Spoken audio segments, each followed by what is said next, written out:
I'm Grace, and we're your environmental advisors for Kier Utilities. This video to give you guidance of good practice when working around trees. To start with, we thought we would just run through some of the background information for working with trees. Trees are protected by the Tree Protection Act 2005, Part 8 of the Town and Country Planning Act 1990, and the Town and Country Planning Regulations 2012. It is important to remember trees that are protected can be any size or species. A tree preservation order is an order made by a local planning authority in England to protect specific trees, groups of trees or woodlands in the interest of amenity. An order prohibits the cutting down, topping, lopping, uprooting, willful damage, willful destruction of trees without the local planning authority's written consent. Trees in a conservation area are protected by the Town and Country Planning Act 1990. These provisions require people to notify the local planning authority at least 6 weeks before carrying out certain work on or near those trees. A root protection area is the radius of how far you need to go to avoid hitting the roots of a tree. You can calculate when on site using the N-jug rule times 4 the circumference of the tree's trunk at 1.5 metres from the ground. The circumference of a tree is the distance around it, so you would wrap a tape measure around the trunk of the tree to gain the circumference. If you have a group of trees, you will need to measure the largest trees and the trees along the edge of the group for a root protection area that protects all of them. There is usually at least one tree officer per area that are responsible for the care and management of trees owned by the council.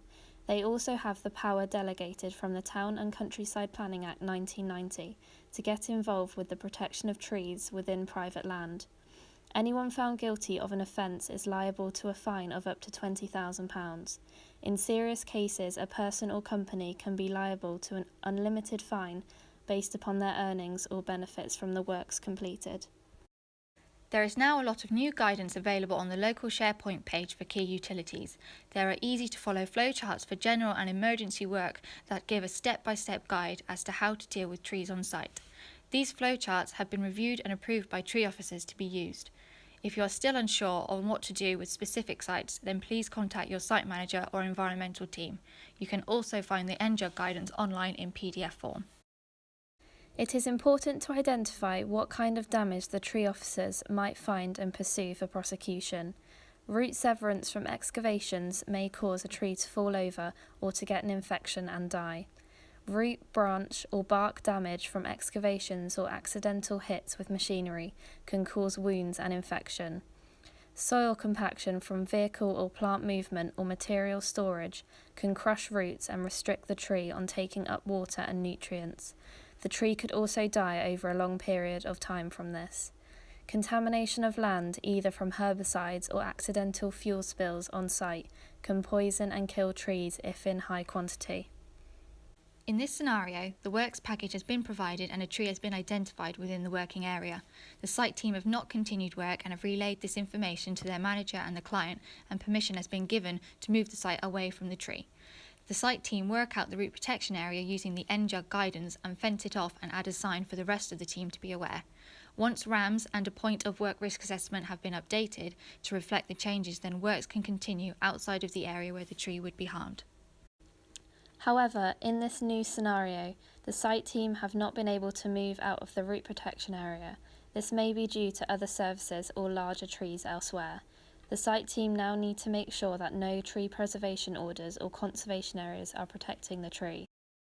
Some councils have interactive maps on their websites that show you where the tree preservation orders are, so always check this first.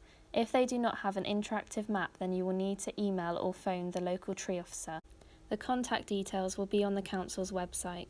If your search comes back with the tree preservation order or conservation area in or near of your working area, then you will need to notify your local tree officer. They will then usually reply with how to proceed within 30 days. Arboricultural support recommended by your tree officer or environmental team could include one or more of the following methods to avoid unnecessary damage to the tree. Hand digging is the most straightforward method to undertake. This simply requires all excavations within the root protection area to be completed using shovels or spades. Using an air pick will use compressed air to displace the soil around the roots, exposing their location. You will likely need to hire an air pick unless the works contract has one you can borrow. The most expensive but alternative method is using a vacuum or suction excavator. This is a construction vehicle designed to provide powerful suction that removes the soil from the excavation area. Like the air pick, the roots will become exposed to be worked around. This is a specialised piece of equipment that will likely need hiring with a qualified driver. There is, however, many good examples of working in or around trees within Kier utilities, showing that the guidance provided can be used effectively and we can avoid the negative attention from tree officers. We hope this video has been useful, And if you have any questions, please contact us by using the details on screen. Thank you for watching.